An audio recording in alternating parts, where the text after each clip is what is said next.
Hi everyone, welcome to Newcastle Fans TV. Yeah, you've all seen it. Coronavirus has finally struck. The Premier League is all cancelled as well as the AFL. So I'm currently at work at the moment. There's a lot of people who are frightened by this. A lot of people who are scared. A lot of conspiracies that are going around the coronavirus and the COVID-19. I'm going to be talking about, and I'll be interacting with you in the live stream as well. I'm going to be talking about Boris Johnson, what he said yesterday, Mikel Arteta and Hudson-Odoi, the Premier League statement that came out today as well, and I'll also be touching upon what it means for us as Toon fans and general football fans. I'm sure there's more than just a Newcastle fan who are watching, and where do we go from here? So let's crack on with it, and we'll read some of your comments out in just a moment. The game was called off. We'll read out the statement in a minute. Look, I was quite looking forward to going to the game. The virus has got a lot of news, in particular the last couple of weeks in this country, more so as it gets worse and worse. People are being affected. People are dying. Look, I think it's the right decision. A couple of days ago, I thought, yeah, I'm looking forward to going to this game. However, logic makes sense that although the government did say that having a big environment doesn't really affect the spread of virus, I don't know where they've got that from personally. But the game against Sheffield United, and like the rest of the Premier League and the AFL, are all called off. Of course, disappointed, but I think it's the right thing to do. It's one of them. It's your health is more important than a game of football. As much as we love football, don't get me wrong, as much as I do, and the person who's watching, and the next person who watches, and so on, I think it was the right decision to suspend them. I think the risk of playing behind closed doors, which I'm going to ask is later, is we've already seen managers and coaches being affected and players who have contracted the virus or in isolation, so that might not even be a possibility as well. We'll talk more about the virus shortly as well. Let's have a look at Swifts has said these next few weekends are going to be so boring, possibly, but your health is more important than a game of football for me, and it's a global problem now. Boris Johnson, of course, had his press conference yesterday. I didn't think much of it. Of course, the big one, which relates to football and sport, is the statements. Well, it's not a statement. It's a clip from what he said in his press conference, and it makes absolutely no sense whatsoever. It really doesn't, because he said that we're considering banning major public events, and you've had Cheltenham go ahead today again, which is a huge, huge risk. I mean, how can they allow that to happen? It's too much, too many people are there. All it takes is one person to sneeze or cough in a crowded environment who has it, who maybe are carrying it, who don't even know, and it spreads. So for them to come out, and I was very shocked, in particular Johnny from our group, he was very surprised that the games went ahead, considering it's getting worse and worse and numbers are doubling. And yes, I know it's affecting the elderly more so, but still you don't want relatives and loved ones dying because of the lack of the government. And this is just about sporting event that I'm talking about. I'm not talking about in general.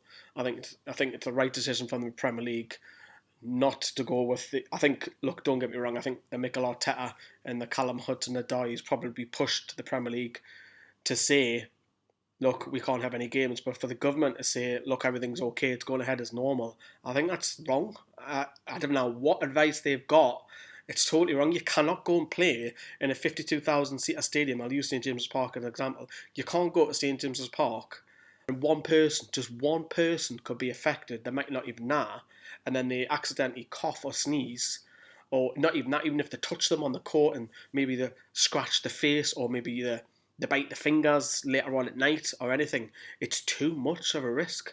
Now the government have said, look, it's not much of a risk, but it's the right decision for me. It is. And obviously last night, the Premier League put the statement out saying that the league is to convene an emergency meeting tomorrow, which was today, regarding the fixtures after Mikel Arteta tested positive for the COVID-19. And obviously, just earlier on, they've deleted that statement from the socials and the Twitter yesterday. They had a statement saying that the Premier League games under the government's advice will go ahead. And there's only a matter of hours later that Arsenal obviously released the statement that their players are in isolation, as well as Mikel Arteta. Now, just a couple hours later, Callum Hudson-Odoi was tested for it on Monday, and the test come back saying that he did have it. I know he's posted today and saying everything's okay, but Chelsea players are also in isolation as well. And of course, we've seen Everton, we've seen Watford players being tested. I don't know if there's been any more in the last 2 hours. I haven't checked, because it's such a developing story, and it's just too much for the Premier League to run that risk. If you, it's not just us as fans. You talk about the media being there. You talk about the players, the coaching staff, just your general catering staff at stadiums. You talk about anybody, ambulances, emergency crews who go to games, who have to be there. It's far too much of a risk. And of course, today the Premier League announced with the EFL and the WSL that they're postponing fixtures, and it's got to be right. It's for 3 weeks. It's up until the 4th of April, subject to medical advice and, of course, conditions at the time. Richard Master said, above all, we wish Mikel Arteta and Callum Hudson-Odoi speedy recoveries and everyone else affected by the COVID-19. In this unprecedented, I can't even say that word, situation, we are working closely with our clubs, the government, the FA, the EFL, and can reassure everyone that health and of our welfare and player staff, etc., is our priority, etc., etc. Which will probably mean that the Premier League, the EFL, and even the WSL will now run into possibly June. The Euros has been talked about. UEFA are meeting on Tuesday to talk about what they're going to do with the Europa League, the Champions League, and even the Euros that goes ahead. And obviously there is talk that the Euros may be pushed back until next year instead because of this global epidemic. And that's probably the right thing to do because we haven't even hit the peak. At the moment, numbers are gradually growing, but we haven't even hit that peak yet. And when it does, I mean, I'm starting to worry. I don't know how you are. I mean, maybe it's just a media friendly, but I'm a little bit worried. I'm conscious of where I'm going, who I'm walking past. I work in an environment here at work where there's hundreds of people. I'm very, very cautious of who I'm sitting next to now.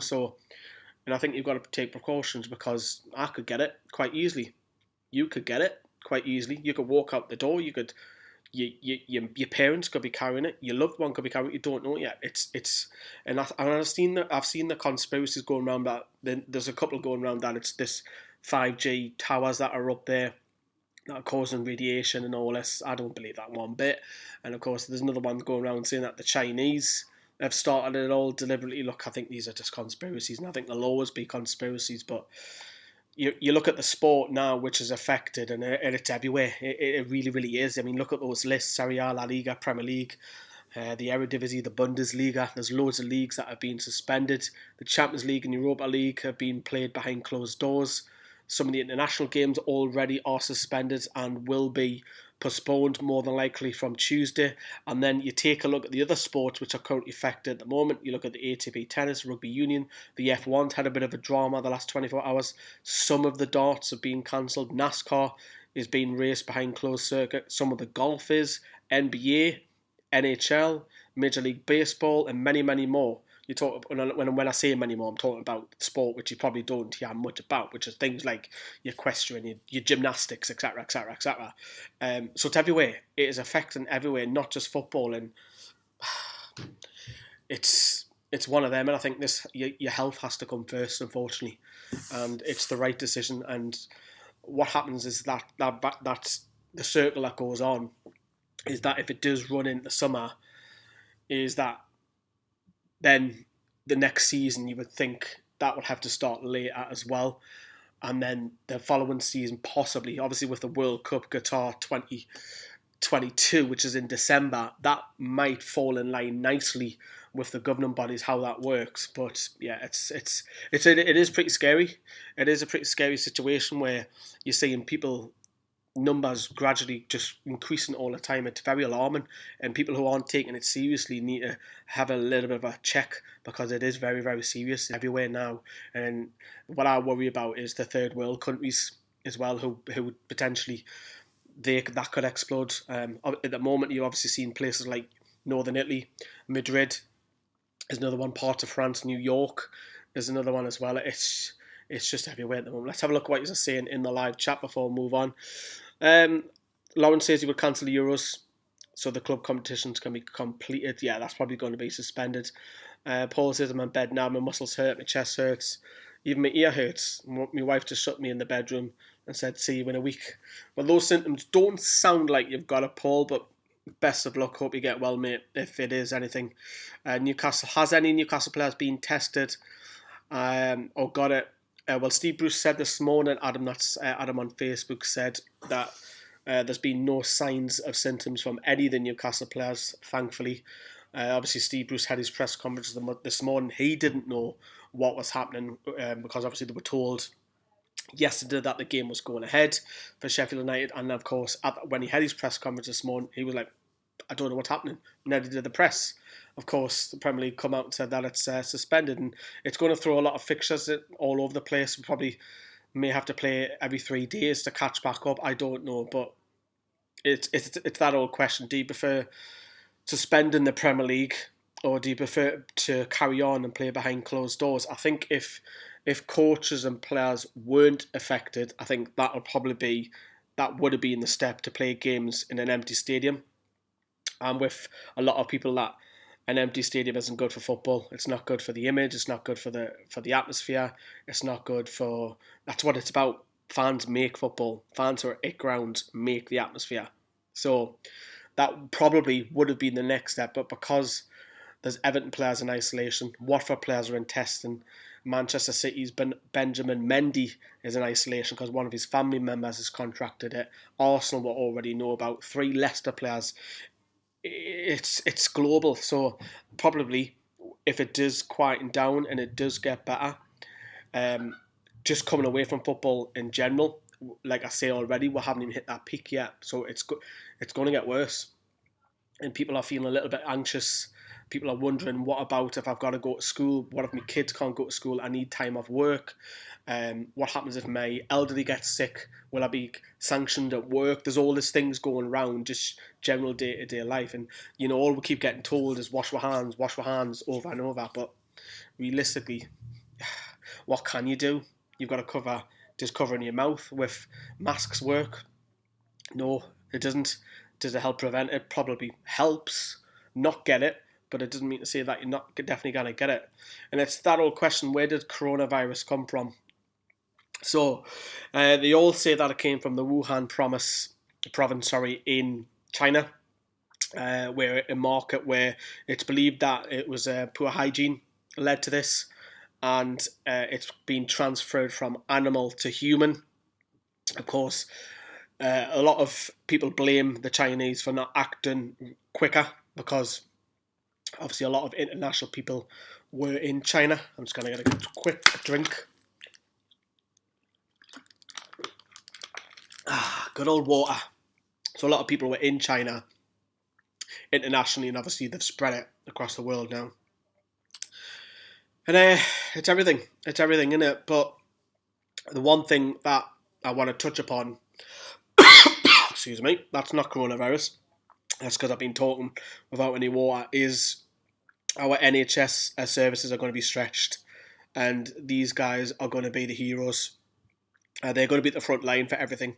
I think realistically, you've got to think of these people. These are your real heroes.